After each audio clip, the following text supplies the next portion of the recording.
Shalom Adonai! Salve povo, eu sou o Zelota e hoje com mais um capítulo da nossa saga romana. Chegando aqui ao final, a nossa reta final. Estou triste porque está acabando. Você está triste porque está acabando ou você está aliviado porque está acabando, porque você não aguenta mais? Deixa aí um comentário. Hoje trago a história do Júlio Nepos, que foi o penúltimo imperador romano. Ou será que foi o último? Eu vou contar essa história aqui hoje para vocês. Mas antes de começar, sempre eu peço para vocês que dêem um tapote nesse like. Se não vai esquecer, dá aquela recomendada para a galera, compartilhando aí com os amigos. E vocês que são novos aqui, sejam muito bem-vindos. Aqui eu trago conteúdo sobre história antiga. Tem várias civilizações do Ocidente e do Oriente aqui. E claro, aqui com a nossa saga romana, eu trago a história de Roma, da sua fundação, passando pelo período da monarquia, república, chegando ao império. E eu conto a história de todos os imperadores, sem pular ninguém, todo mundo aqui sendo dissecado, inclusive os usurpadores. É muita gente, hein? Já me perguntaram quantos imperadores eu já falei aqui nessa saga romana. Definitivamente eu não sei, não faço ideia. Foram muitas pessoas, porque dentro de alguns vídeos tem muitos outros. Mas enfim, e claro, sempre com a metodologia nada ortodoxa, com muitas imagens e muito conteúdo aqui, não tem enrolação. E também me sigam no Instagram para saberem das novidades do canal. É só ir lá no @zelota, me segue lá que tem muito conteúdo extra que eu trago, né? Tem as capas dos vídeos, eu deixo meus recados para vocês, faço enquetes e também tem o meu quadro Curta com o Zelota, onde eu faço um resumo desses vídeos e trago também aí, às vezes, um conteúdo extra, alguma coisa que for fora do vídeo. Então vamos lá começar falando sobre o Júlio Nepos. Eu não quero me alongar muito aqui. Júlio Nepos, que foi imperador romano entre os anos de 474 e 475 e 480, ou a 480. Eu vou chegar nesse detalhe. Bom, ele nasceu em 430, mas não encontrei registros de onde ele nasceu. O que sabe é que ele era lá daquele lado de Constantinopla, né, do lado do Oriente do Império. Pode ser que ele tenha sido dali da Dalmácia, né, já que toda a carreira militar dele foi na Dalmácia, e era um local onde ele inclusive enviou o Glicério, que também havia servido por lá. Então não tenho certeza, mas podemos aí subentender que ou ele nasceu na Dalmácia ou pelo menos tenha vivido aí boa parte da vida dele por lá. Bom, então foi o seguinte, ele, recordando aqui rapidamente no vídeo anterior, ele foi coroado no ano de 474, depois de depor o Glicério e torná-lo o bispo de Solona, que atualmente se chama Solina, que fica na Croácia. Eu esqueci de mencionar isso no vídeo passado, falei da cidade, mas esqueci de dizer onde fica e qual é o nome atual desta cidade, mas coloquei lá depois um textozinho ali com o asterisco. Bom, a história dele é o seguinte, da origem desse nome Nepos. O Júlio Nepos, ele era casado com uma sobrinha do Leão I, o imperador bizantino. Mais precisamente ela era sobrinha da imperatriz Verina, a esposa do Leão I. E aí ele acabou também sendo considerado sobrinho dele. O nome Nepos é por causa disso, né, que seria uma forma em latim de se chamar sobrinho.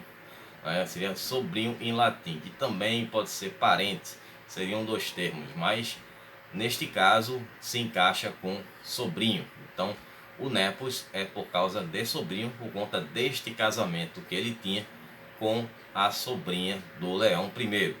O que era muito comum naquela época, né, que na verdade a ascensão, né, dentro da sociedade, ser patrício e querer uma elevação para chegar até a corte e ser postulante ao cargo de imperador, era muito comum esses casamentos arranjados e todas essas coisas aí, né? Principalmente quando o imperador ele não tinha filhos, né? Ele tinha apenas filhas, e aí procurava-se ali alguém para sucedê-lo no trono. Vocês têm visto isso aí na nossa saga romana, né? Então era o seguinte, o nome dela não existe registro, não se sabe qual era o nome da esposa do Júlio Nepos, e que infelizmente foi a última imperatriz romana. Vocês estão achando estranho, mas eu vou contar essa história. Eu não estou enrolando, eu estou só adiando um pouquinho aqui. Bom, Verina, ela tinha muita influência na corte do marido dela, né, do Leão I. Então era comum ela começar a nomear alguns parentes, né? Vocês lembram daquele vídeo que eu fiz lá atrás sobre aquele ataque que o Leão I organizou, aquela incursão militar contra os vândalos e acabar de vez com os vândalos, e enfim, era um plano perfeito, mas que houve uma sabotagem ali por parte do Ricímero e também pela incompetência de um parente dele, que no caso era o seu cunhado, o Basílisco, que era irmão da Verina, né? Que foi o grande culpado ali pelo fiasco daquela campanha que aconteceu contra os vândalos em Cartago. Para quem não viu esse vídeo, eu vou deixar o card aqui em cima, você passa lá e assiste para saber os detalhes do que aconteceu e quantas pessoas morreram por causa desse incompetente aqui. E pior, vai aprontar lá em Constantinopla. Outro foi Armato, que era sobrinha de Verina e de Basílisco. E esse também aprontou bastante em Constantinopla junto com o Basílisco. E eu vou contar essa história sim para vocês, não se preocupem. Bom, com relação ao governo do Júlio Nepos. O governo dele, como já era sabido aí por todos, nós tínhamos o Império Romano já totalmente flagelado, não restava praticamente nada a não ser ali a Península Itálica e uma pequena parte da Gália. E aí ele tentou manter esse território, né? Já tinha havido uma tentativa de invasão durante o Império do Glicério, né, por parte dos visigodos e dos ostrogodos. Então a intenção dele era de manter o que restou do território do Império Romano. Então ele conseguiu negociar com Eurico, que era o rei visigodo, o retorno de Provença. Seria uma parte ali da província da Gália que pertencia a Roma e que agora estava fazendo parte ali do território dos visigodos. E aí ele conseguiu recuperar esse território, claro que possivelmente comprou, né? Ele não lutou, nem teve aquela conversa que o cara deu de boa vontade essas terras de volta para os romanos. E esse território fica no sudeste da França. Aí ele tentou fazer um acordo com quem? Com Gesserico, o famoso rei vândalo. E aí o Gesserico ele estava fazendo ataques na costa italiana, com a pirataria é coisa antiga, né? Coisa da Idade Moderna, já existia desde a Antiguidade. Já falei muito de pirataria aqui em outros vídeos de civilizações que eu já comentei aqui no canal. Então, essa negociação é claro que não deu certo. Bom, apesar dessa competência que ele tinha como imperador, que estava conseguindo aí resolver algumas coisas, pelo menos o que dava para resolver, a sua popularidade com o Senado era muito baixa. Ele era muito impopular com o Senado, por conta simplesmente dos fortes laços que ele tinha com o Oriente. Os senadores romanos, eles eram tão radicais, eles detestavam tanto os bizantinos, que eles preferiam um bárbaro a um bizantino. Existia ainda, por incrível que pareça, por mais detonado que estava ali o Império Romano do Ocidente, precisando de ajuda, eles mantinham ali aquele status de glamour, de se acharem superiores aos outros, mesmo estando ali só naquele flagelo, aquele resto de império, como se ainda estivessem na época de Otávio, na época de Calígula, na época de... Enfim, são imperadores loucos, mas na época que Roma tinha muito dinheiro, né? Na época dos imperadores aí mais conhecidos, Adriano, Marco Aurélio, enfim, esses nomes. Então eles achavam que estavam naquela época, eles podiam mandar em tudo, enfim. E aí os senadores romanos eles não gostavam do Júlio Nepos.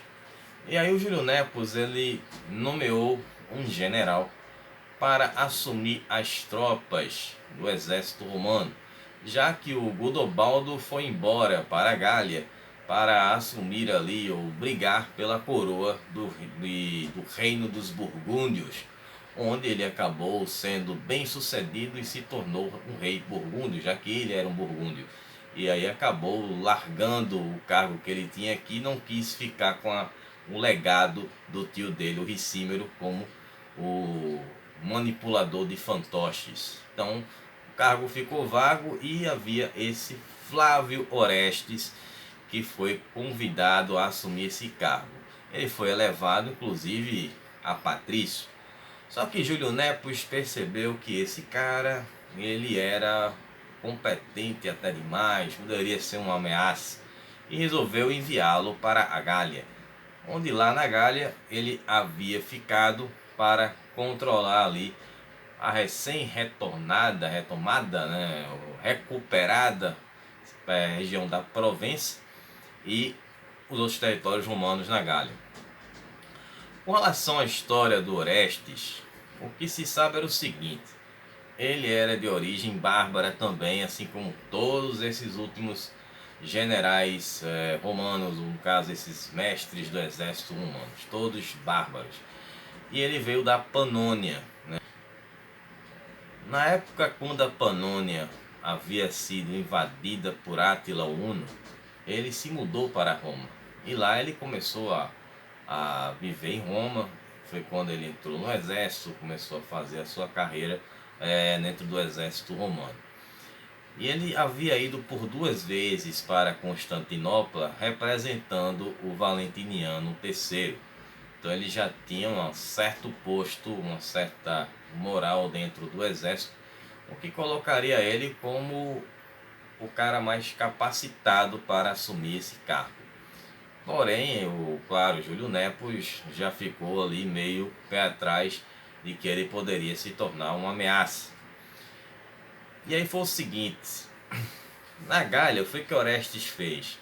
Já que foi mandado para lá, ele reuniu um exército formado pelos federados.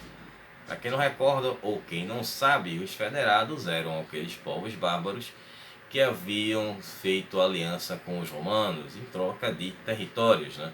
Então eles receberam ali territórios na Gália, ficaram na Trácia, em várias outras regiões, tanto do lado do Ocidente como do lado do Oriente, e ficaram ali vivendo nesses assentamentos. Então eles tinham como responsabilidade cuidar desses territórios que eles receberam e evitar que houvessem outras invasões, né, de outros povos bárbaros. Assim, Roma proteger a sua principal joia, que seria a província itálica, né?